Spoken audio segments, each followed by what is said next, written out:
U.S. and its allies to trip into more blunders, and that means creating nonstop, perpetual war in the Middle East.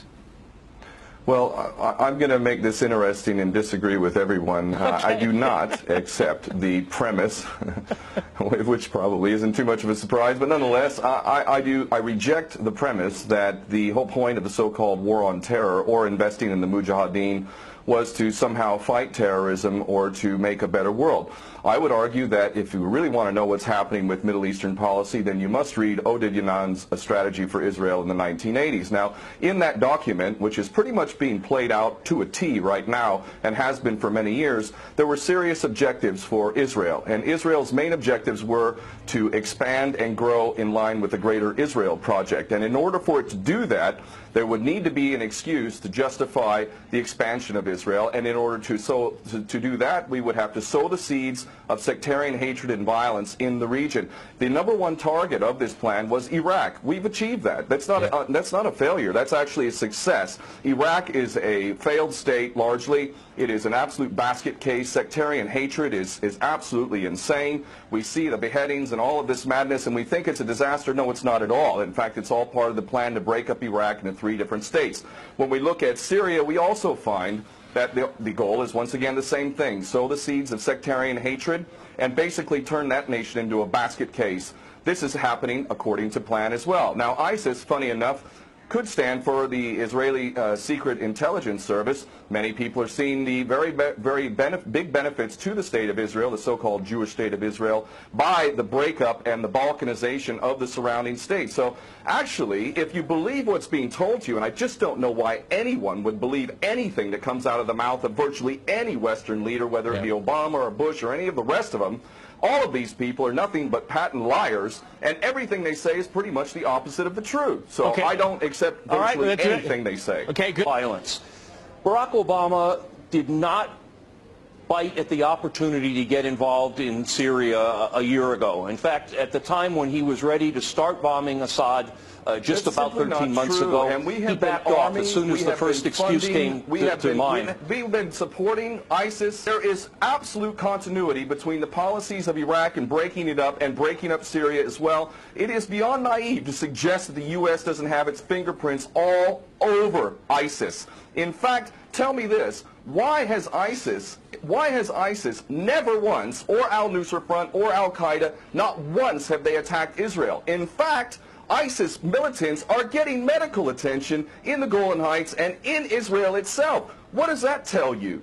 There is absolute continuity, but the actual policy, just like the Project for a New American Century laid out very clearly that a, quote, new Pearl Harbor would be necessary to achieve this goal of full spectrum dominance, you could never tell the American people, or the world for that matter, we're going to fight wars of aggression where we're going to have to invade and occupy, we're going to have to spend hundreds of billions, if not trillions of dollars to achieve the goal of full spectrum dominance, which is to control, absolute control over air, land, sea, and space and cyberspace. The American people never would have bought it, so you can't tell them that. You have to tell them a bunch of lies. And we see this over and over again. What you have to do, Ken, if I can go... It would absolutely no question that there must always be a boogeyman. In fact, you're sitting in Russia now.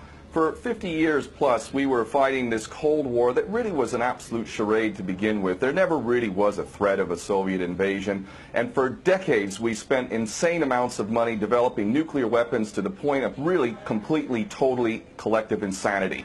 And here we sit today in a world that threatens a third world war with a policy that is clearly intended to totally destroy Syria. Let's see what happens.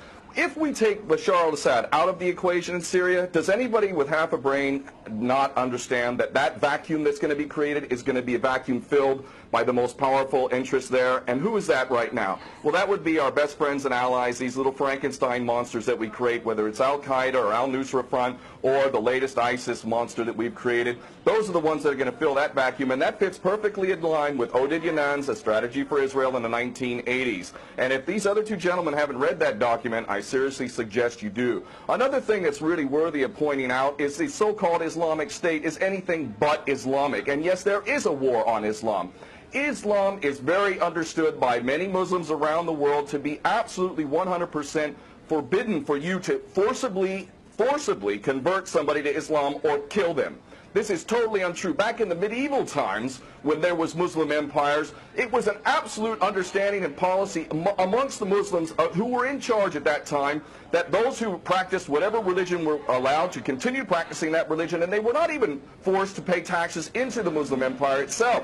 However, if people wanted to practice that religion, they would not be able to derive the benefits of the tax system and so on and so forth. The bottom line is no Muslim in their right mind would justify going in and literally executing men, women, and children simply because they don't convert to your religion. These people are not Islamic. They are creations of the monster, which is the empire of the United States and all its cohorts in Israel and England in particular. And this monster is purposely created to justify the continuing insanity of the never-ending war policy, which is really the core of America. And that is exactly why I renounced my U.S. citizenship. This madness cannot be considered anything but the major threat to the world. Okay, Peter, in New York, one of the things we've seen... There are very obvious solutions. One is to arrest the traitors in the U.S. Congress and White House who have sworn to uphold the U.S. Constitution, and somehow the American people have sat by while the President has afforded himself the power to execute anyone, anywhere, anytime, for any American citizen to be detained without any due process of law, no representation, incognito, and theoretically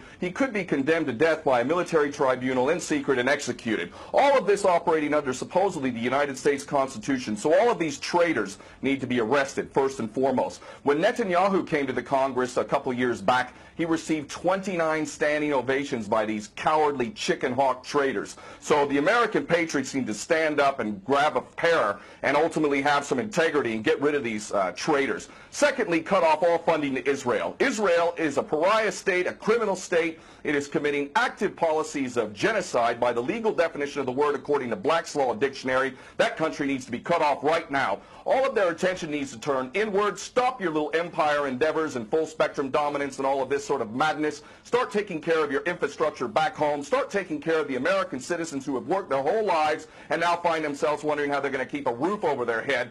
All of that is very obvious and very sensible. Or America can continue to decline into an absolute total pariah state, hated and resented around the world, and maybe bring the whole world into World War III. I would prefer that we do the former instead of the latter, but ultimately we need some serious change in government, and that means getting rid of these traitors.